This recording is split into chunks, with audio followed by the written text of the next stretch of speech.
You know how Andrew Tate is always talking about, like, my women are my property. He says that. Sure. I think it's just a way to cope with this individual existential attachment anxiety I'm talking about. I think that is an excellent analysis of where does it come from? What drives that kind of what drives that dialogue, and why would it resonate with so many young guys? We now bring you Enter the Freud. This is for entertainment purposes only. It is no way medical advice. You've been red-pilled. And that's kind of their goal, is to red-pill people.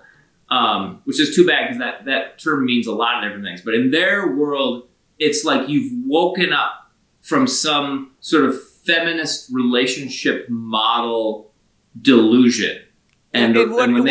What does that do? What is the model? What is it doing to men that they're so freaked out about? Right. Well, that's kind of so. If we use the red pill analogy, there's blue pill, which is like you're still in the delusion, and then the manosphere's red pill is you've woken up from the delusion. And they talk a lot about what red pill is, but it might be good to be clear about what blue pill is also. Yeah, sure.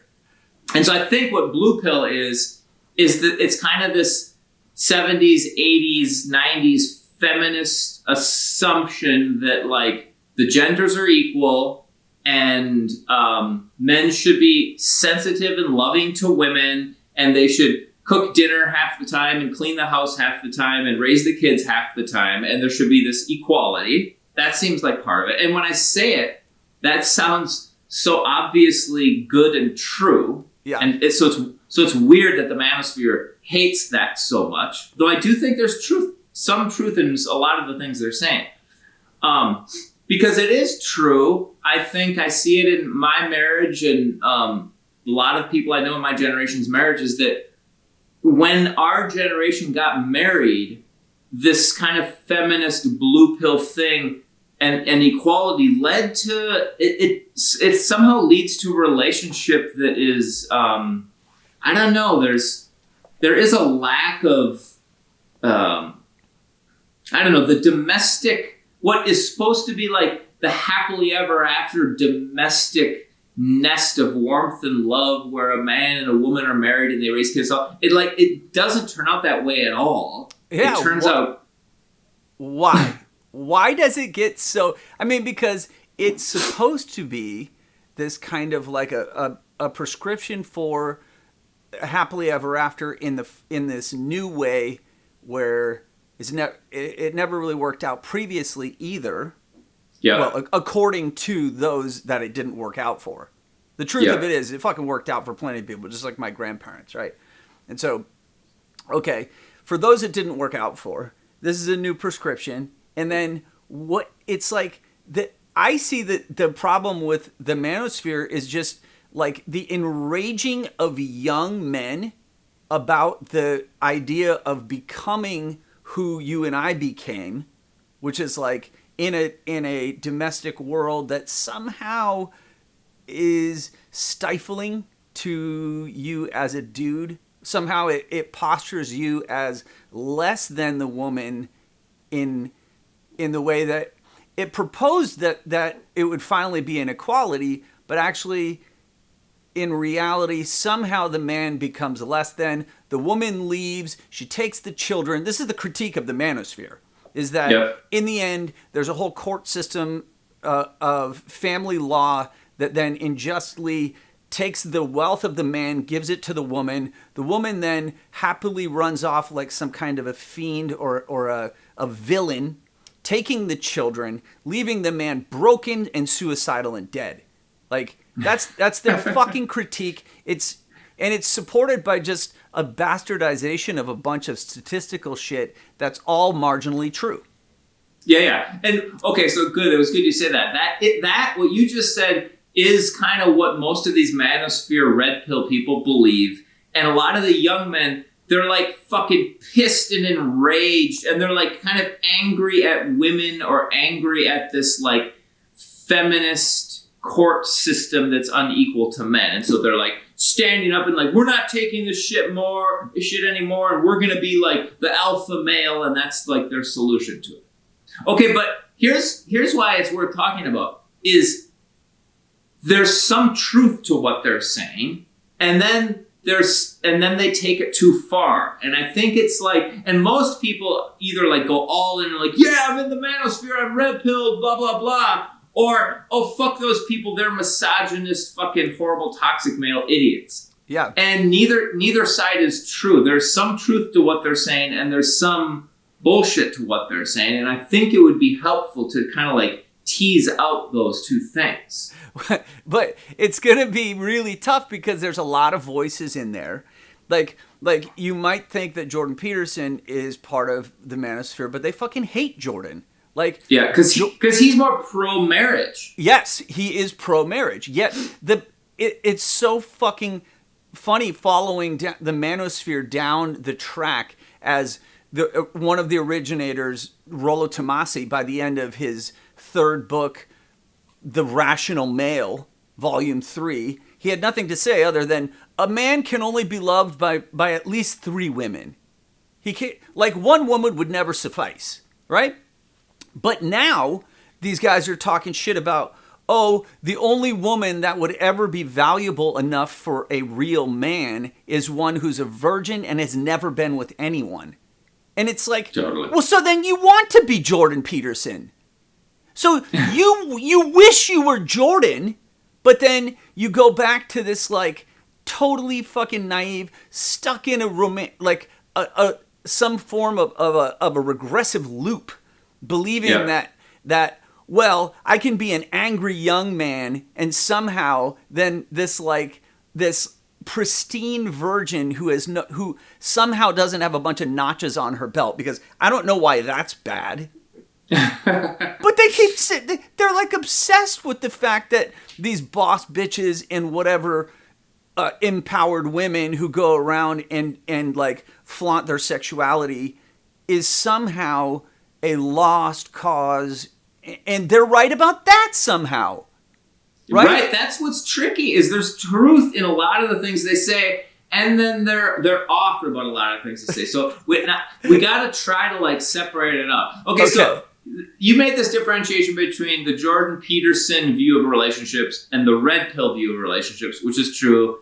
Okay, so let's put kind of on the table. I'm seeing 4 different relationship models. There's the blue pill, and that's kind of like maybe what your average liberal feminist person would think, which is like, and as a man, it's like, oh, I got to be really nice to my wife and do the dishes half the time and help with the kids, and we're equal. And there is this kind of like equalization, and I mean, that's so obviously good and right in so many ways, I won't even bother saying them. So let's try to pick on the things that are wrong. I think that there is often the man sort of has like a castrated feel in that. He's kind of like, I'm a good husband, and something about that castrated good boy is not hot.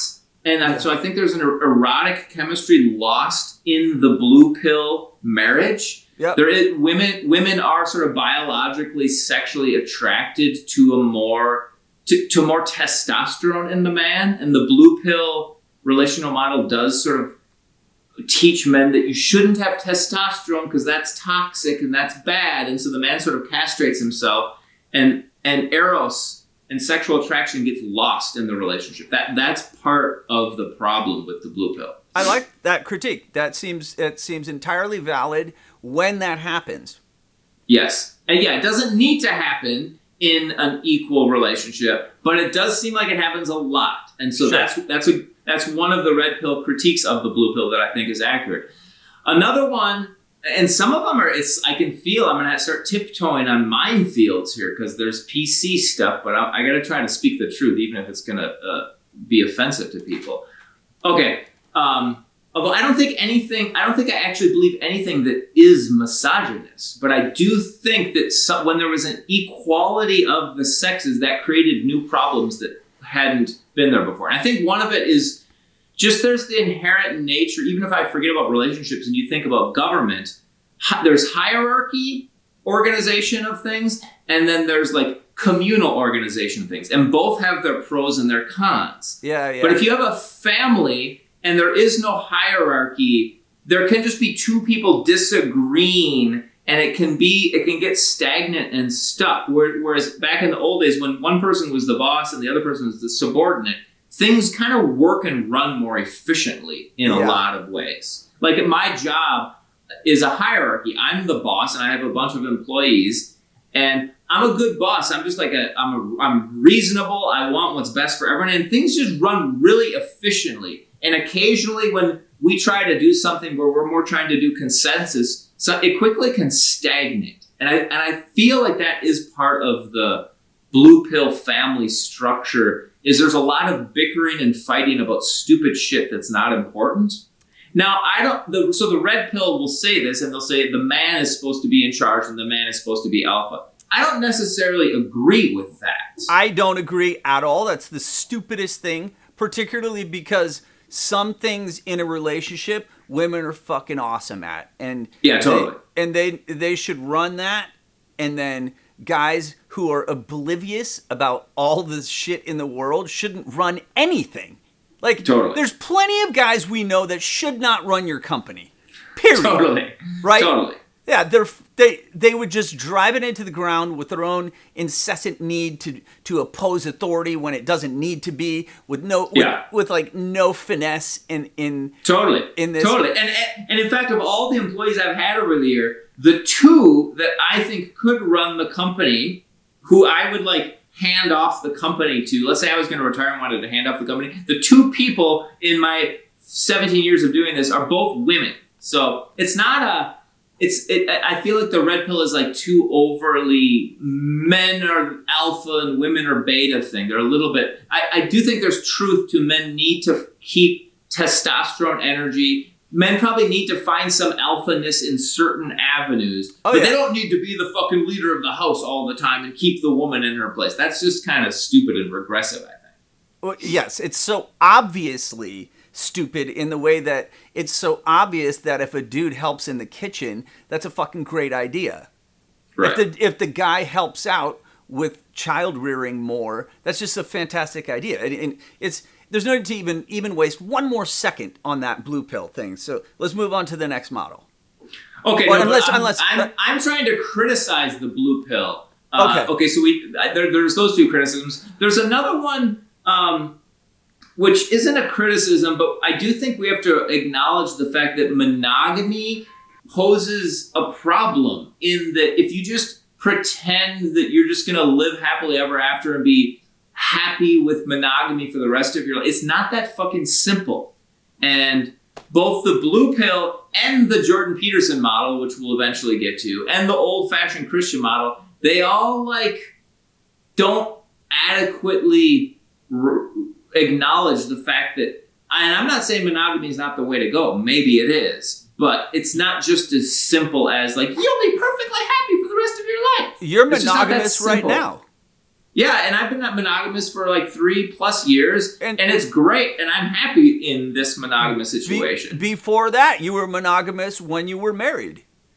For fucking near close, 18 years I was. I know. You're not a fucking rogue cheater, whatever.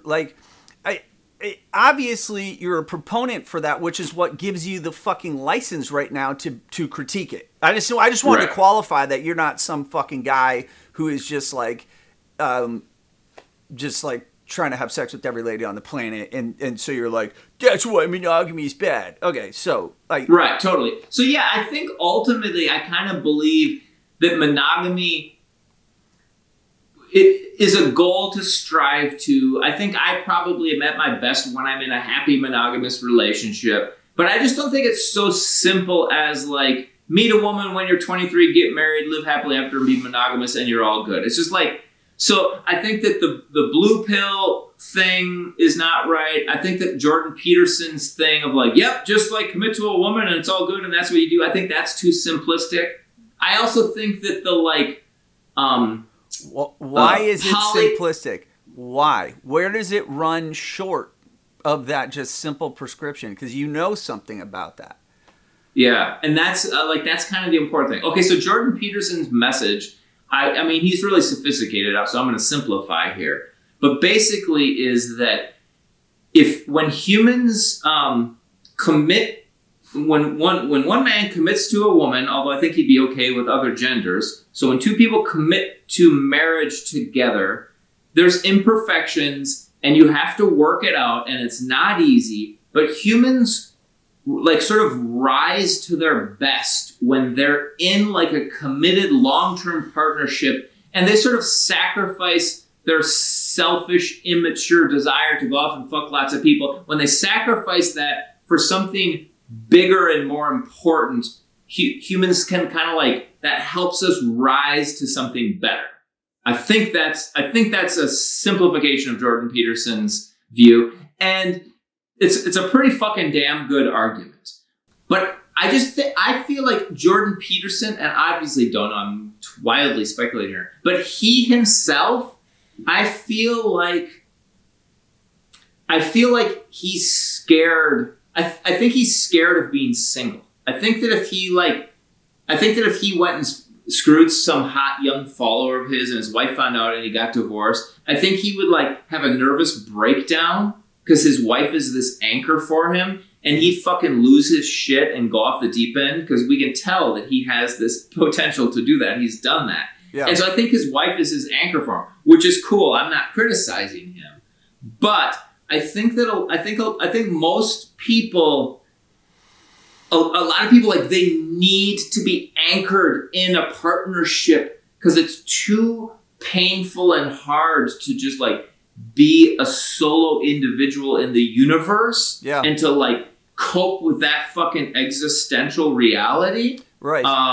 But that takes a certain gangster woman that if every guy placed that existential demand on a woman, well, they're not going to be able to do what Jordan and his wife are doing. Hold on. Placed what existential... what do you mean a gangster woman? Like, Jordan needs this kind of a woman who is the anchor for him in this universe, or he spirals into this depressive fucking chaos. An existential crisis, right? Yeah. We're assuming that's one of the reasons why he does it. I'm sure he does it because you can't say one person is the source of an existential crisis. That's a contradiction in itself. Right? Let me try to. This is an important point. Here's my speculative thought about Jordan, and I'm saying it about Jordan because I think it's true of everyone. But I do feel like I get this sense that it's true of Jordan, and it's true of me to some degree, and I've felt it. Okay, so all humans, like when we're growing up, we're infants, and then at some point we're toddlers or whatever, and there's some need deep in us that I'll call an attachment need, that we need to attach. And imagine you're a toddler and it's like, mommy, and then mommy's not there, and you have like a temper tantrum, or no, you don't have a temper tantrum, you break down into existential terror because mommy's not there and you'll die without her.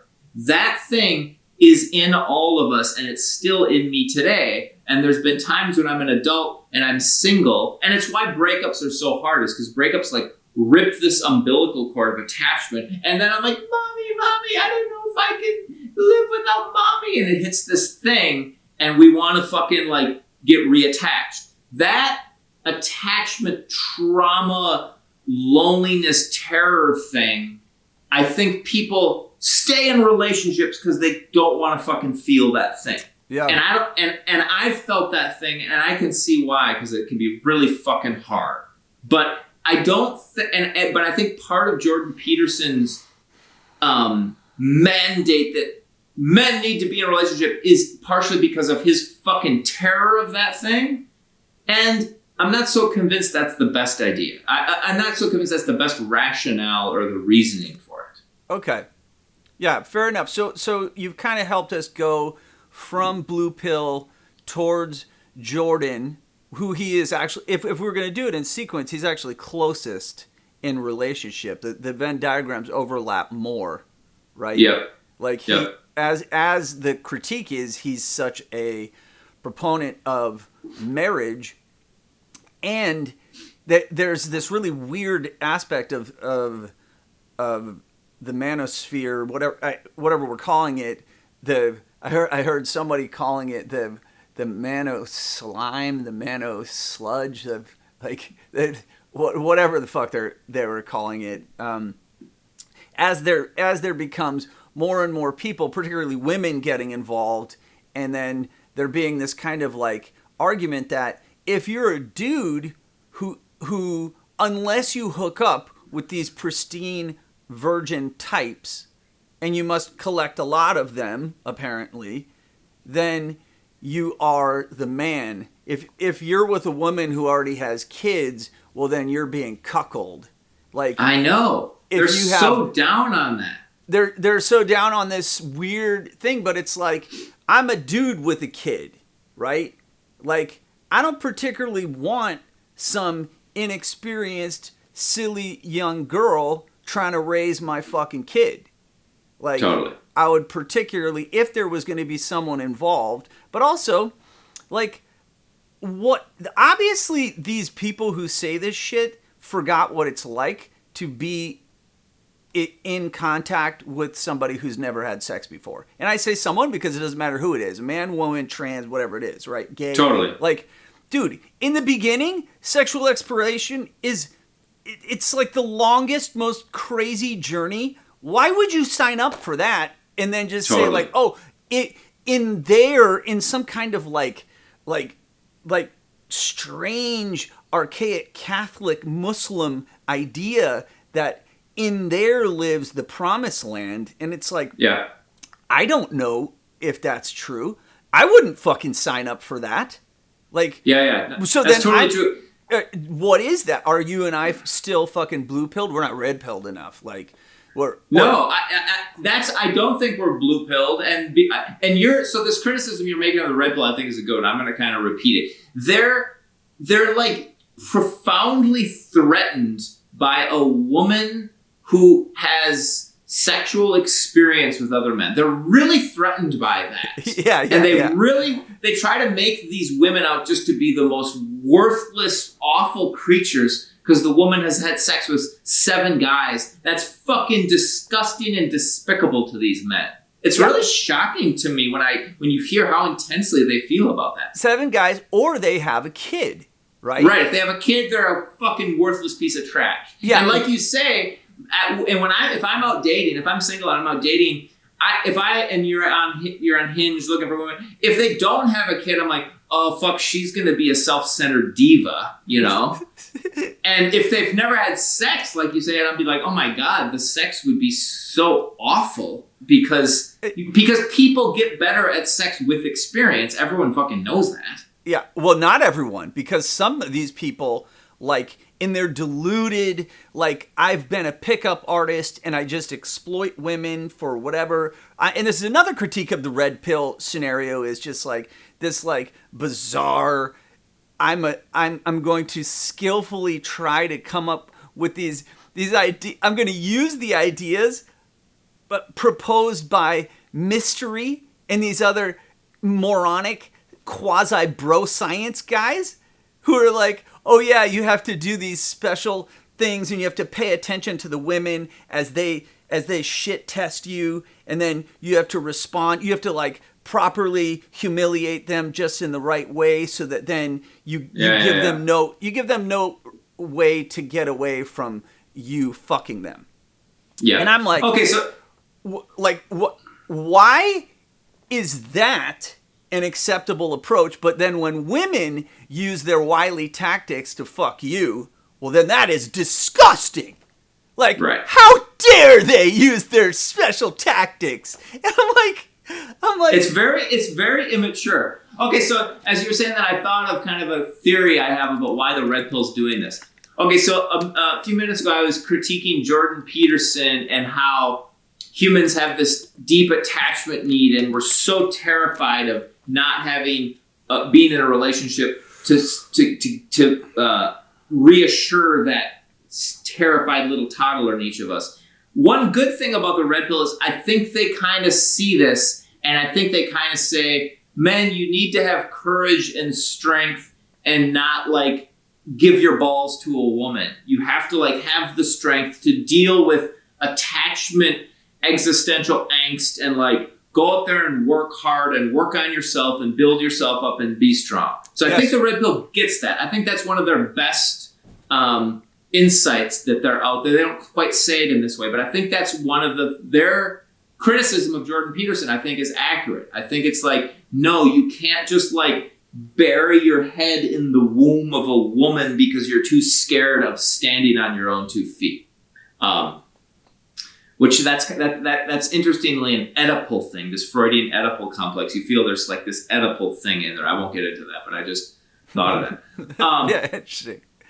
Okay, but so the red pill, yes, they like rip the umbilical cord out of the womb of the female and stand on their 2 feet. And in theory, they're going to be secure in and of themselves. But the problem is they're not. When they're not doing the Jordan Peterson, having their umbilical cord still in another woman's womb, the way they deal with the existential angst is they do this shit of like, women just need to be my bitches and they can't have slept with anyone else and they need to be 30 years younger than me. And so they cope with this insecurity by massively like devaluing women and trying to turn them into these little like toy dolls that they can own and keep in their pockets. As opposed to if a woman is a separate adult, autonomous adult, who's also maybe intelligent and experienced, that like then the anxiety would be too fucking intense for them. So they have to like diminish her into a little thing that they can own. You know how Andrew Tate is always talking about like,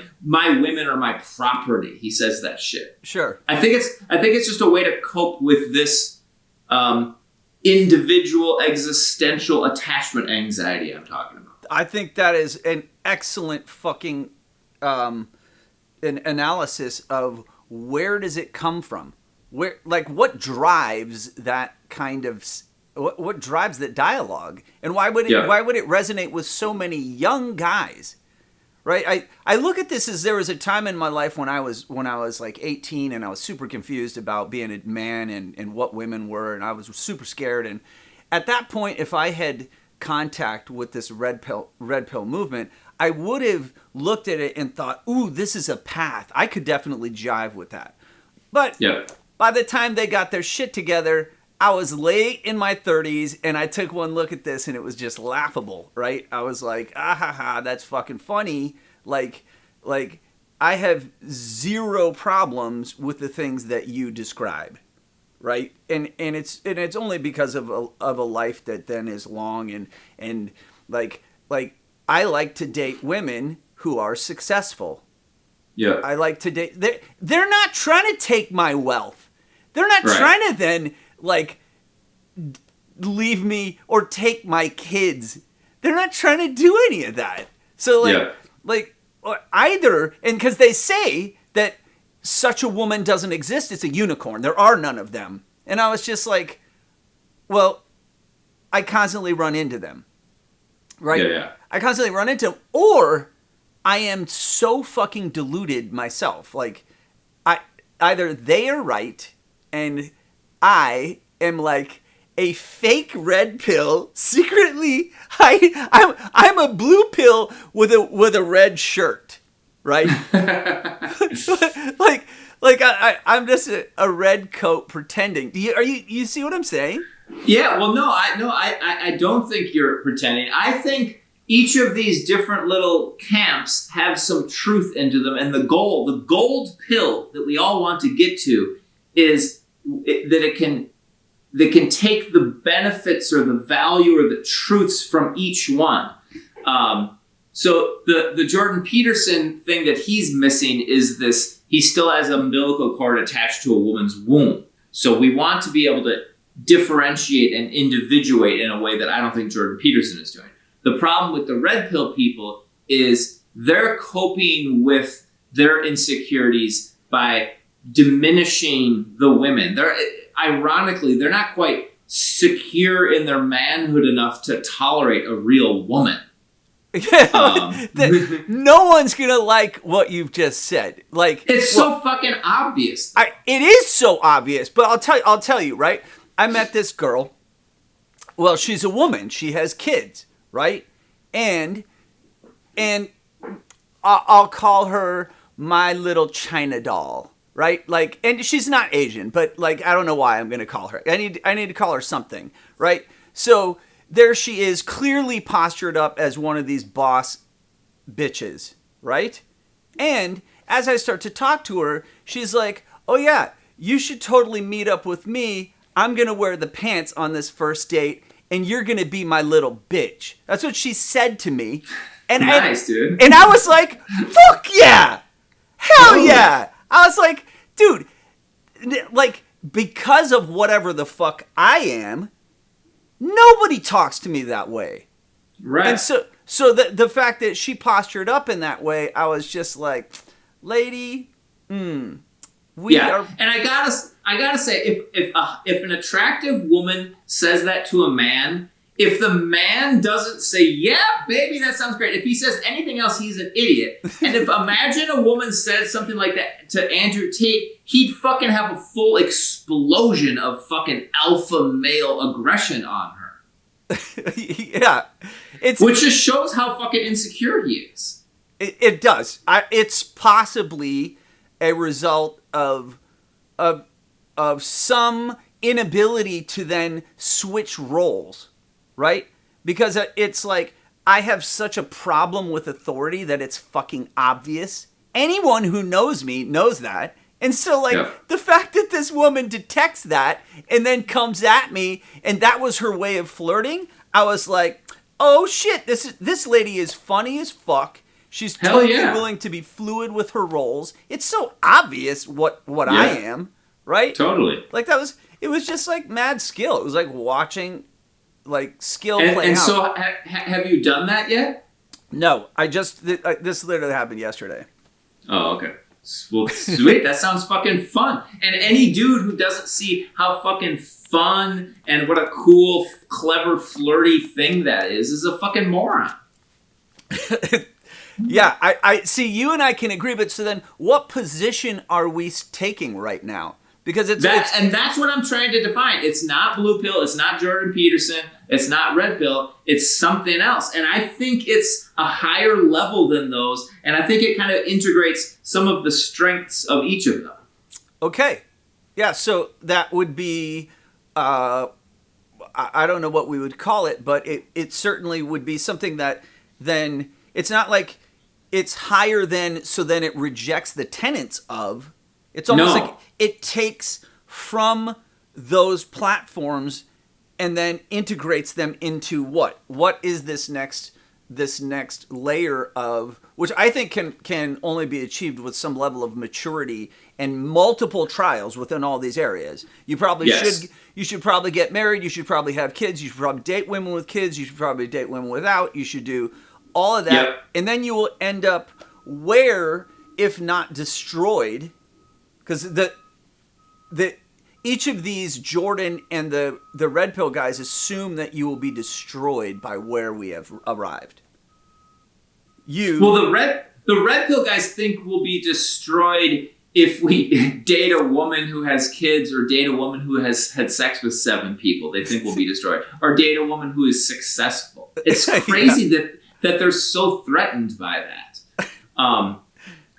And Jordan thinks we'll be destroyed if you get single, because Jordan probably would be destroyed if he became single, you know? So to get what we're talking about, I think you have to have experienced getting into some long-term close relationships and then those ending and then dealing with, oh fuck, can I survive being single? I think you need to deal with that. I think you need to do this. One of the great things about the red pill movement, I think you need to do what they're saying, which is like cultivate your individual strength. Like a lot of them will say, don't chase women, chase excellence. So, it's like, get in good shape, get a job, educate yourself, learn how to make money, learn how to be confident. So that's really true. You have to be able to do that. Yeah. And the blue pill men really don't do that. There's something weird about the liberal feminist male model where men are not supposed to do that. I don't get it, but it's almost like lifting weights and getting muscular that most liberal men think that's kind of like vain and stupid or something. Yeah. I like that. And so then, as you point out the fringes of the things that do not define the position we are in, or because you and I are just intellectually, we're assuming a position. I don't hold this position all day. You don't either. But I've never really tried to define it, and I see as I'm trying to define it, it's not that easy. It certainly isn't easy. So as you and I use examples to point out, like, oh, okay, yes, attempting to become somebody better, and then attempting to become something better, so that what? I think what a theme that keeps reoccurring is so that then you can be somewhat. I was going to say brave, but I don't like that word. Right? Like you can somehow be able to handle this kind of attachment, yes, distress that comes with falling in love and then having that love emerge as it has no longer fit the course of my actual development. Yes. Right? Because that's where each of these models are moronically not considering that over time you likely will no longer have the perfect alliance with the person that you picked, even totally. though they're the mother, father of your children. Yes. Right. Yes. And the Jordan Peterson model is he clings to that relationship like a life raft. And that doesn't feel like a balanced way to do it. Whereas the red pill is like, I'm never going to be on a life raft. So like, I don't ever need anyone, you know? And so there's this middle ground. Well, let me reiterate what you just said because it was important. Is you build self-confidence and you build yourself up in a positive way so that you're confident that you can get your relationship needs met. I feel I'm in a good relationship right now, but I feel very confident that if and when that ends, I'll be able to find another one. Yeah. Not right away, it'll take a while, but eventually I'll be able to find another one. And in the meantime, I'll date women and it'll be kind of fun. And so my attachment insecurity, I sort of believe all humans have a deep attachment insecurity. Mine is soothed not by clinging to a life raft, but by a confidence in myself. Yeah, I see theoretically and intellectually from where we're at, yes, I can see that confidence in you. And then as this current relationship you're in, as it dissolved, if it did, I know you would meet your own reckoning. You would be like, wait a second, in the same way, like historically I've had some of my friends when their shit ended tragically call me and be like, make it right, Porin, you gotta make it right. Yeah, it is. You're right. It is painful and it fucks you up. But I think the other thing about this relationship model is accepting like the sort of cycle of death and rebirth and the fucking roller coaster that life is. You just kind of like accept it and you tolerate whatever the fucking roller coaster is bringing you. But yes, I like that. I think you must be onto something, and I think your answer as to why people would be so freaked out about the idea of dating a woman with kids for the fear that then you're cuckolded and you're then wasting your own life and resources on someone else's progeny. Like, that shit is disgusting to me. I don't know if you ever, because a lot of my parents' friends were hippies, and so some of them came along, and I realized some of my friends' dads were not actually their dads. Mm-hmm. And I was like, that's not your dad? And he'd be like, oh, yeah. Well, my mom showed up and met my dad when I was like 6 months old. And then in my mind as a tiny kid, I was like, oh, that's a thing?